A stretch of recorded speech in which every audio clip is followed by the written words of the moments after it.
do you make of you can win Super Bowls in 2019 with just a great defense? What do you buy with Chicago and not buy? I think those people that say that have their head in the sand. It was obviously possible when we did in Baltimore. We played fantastic defense, maybe the greatest defense of all time. We're smart on offense, managed the game from the quarterback position. I'd be the first to tell you that was what my job was. Tampa did it a couple years later with a very good defense. I don't know if I'd call it great, but very good. Seattle did it against the Denver Broncos. But outside of that, I don't think you're ever going to see it again. And I think the mistake everybody made on the Bears was calling it a great defense. They're very good, and they have a chance to be really, really good in the future years.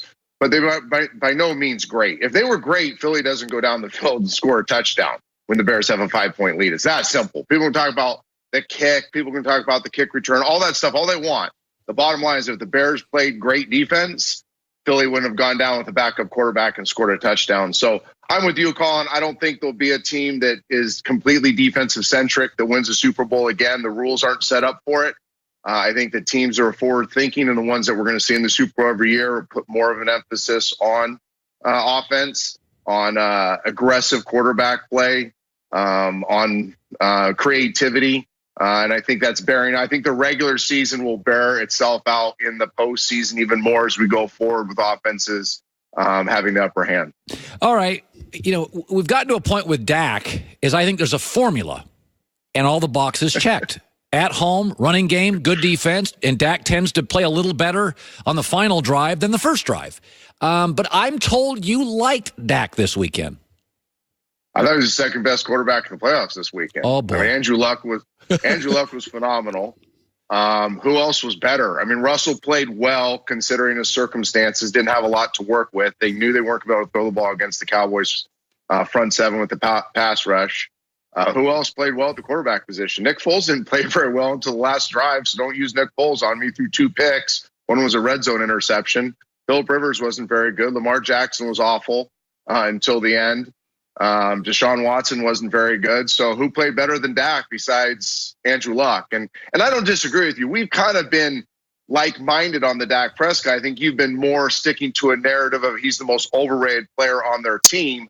I think Dak's a winning quarterback in the NFL. I think, like his team, and I've said this before on this show, he is a low-ceiling, high-floor guy.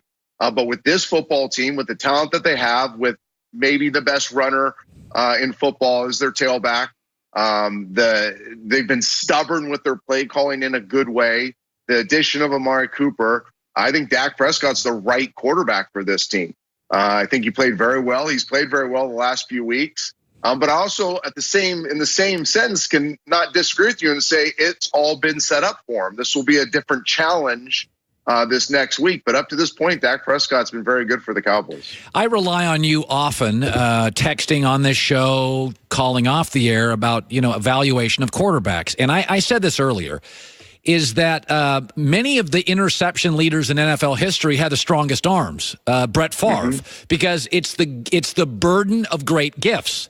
Is that if God gives you a singing voice, you're going to be singing in the car, you're going to be singing in the shower.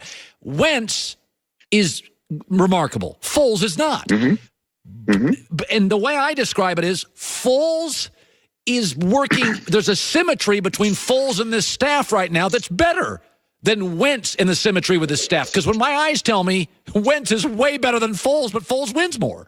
What is it? So it's a big one to dive into, and I think both sides can be right. And I think what you are saying and the argument you've created is absolutely correct, that when you get a guy that plays within the system, that plays within the X's and O's, that recognizes his limitations, that adds a level of comfort to the play caller, the coaching staff. They know exactly what they're getting every week. And that has worked for the Eagles with Nick Foles the end of last year, obviously through the Super Bowl, and so far this year with Carson Wentz hurt. The problem looking at this long term, though, is that if you talk to great football people, they will say, yeah, but we want a guy that can play beyond the X's and O's and trust that the longer he plays the position, he will learn to also play the majority of the downs within the X's and O's. So what you see with Nick Foles, and it got him in trouble last night on the red zone interception, anytime he tries to play outside the X's and O's, it gets him in trouble. Carson Wentz plays outside of them too often, but also makes spectacular plays. So what you're looking for is that sweet spot, that balance of a guy that plays within the structure, plays a Bill Walshian, a Mike Holmgren type style of football where 85% of the time do it exactly my way. But then the 50% of the time I'm wrong, save my ass. And that's what Carson Wentz can do. And those are the conversations that Bill Walsh and Mike Holmgren had with Joe Montana and Steve Young and other great quarterbacks. It's do it exactly my way until I'm wrong, then save me. And that's why they're always going to be on the Carson Wentz bandwagon, not the Nick Foles, because he can't do that. And I think that's why both sides can be right here. They really can.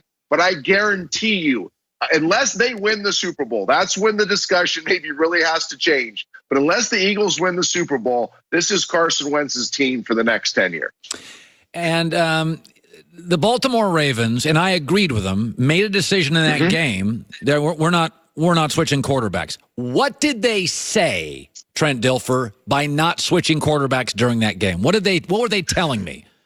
Yeah, that was an organizational statement. I bet you the conversations that happened in prior weeks with Joe Flacco as well. Like, hey, Joe, no matter what happens, no matter how far we go, no matter what circumstances come up in a game besides an injury, Lamar Jackson's our quarterback. We're making an organizational decision to go into the future with this guy, and we need to ride this as long as we can. And it may hurt us at some point. And you know what it did? It hurt him in the first half against the Chargers.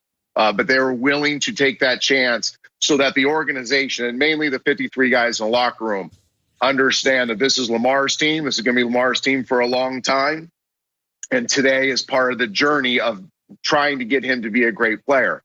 I think the mistake that the Ravens have made in this whole process, one, is not honoring the greatest quarterback in the history of the Baltimore Ravens, is Joe Flacco, a little bit more publicly. I don't like that they haven't celebrated his career there a little bit more. And being an ex-Raven, being an ex-quarterback for the Ravens, all of us Ravens understand what Joe Flacco has done for that organization. He's been fantastic.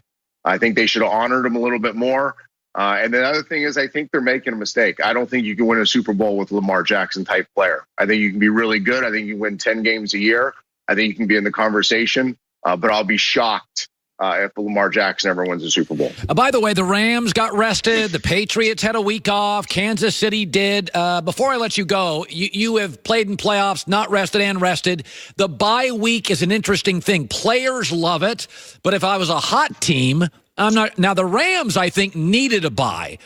Patriots maybe didn't. Is there any advantage to you getting the extra week, or sometimes is it a detriment? I think it's both. Again, I know that's a bad radio TV answer, but I think both can be the answer.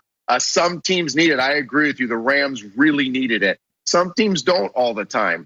I think, though, if you're just going to make a blanket statement, at the end of the year, your body hurts. You are fatigued physically, you are fatigued mentally, and sometimes you need to press the reset button no matter how hot you are, and that's where the bye is really, really helpful. If the coach handles it the right way, where you don't lose your edge, because you can't lose your competitive edge, but you can get rest, it's amazing. Remember, everybody, this is hard. It's a hard sport. Your body hurts. Your body writes checks during the course of the season.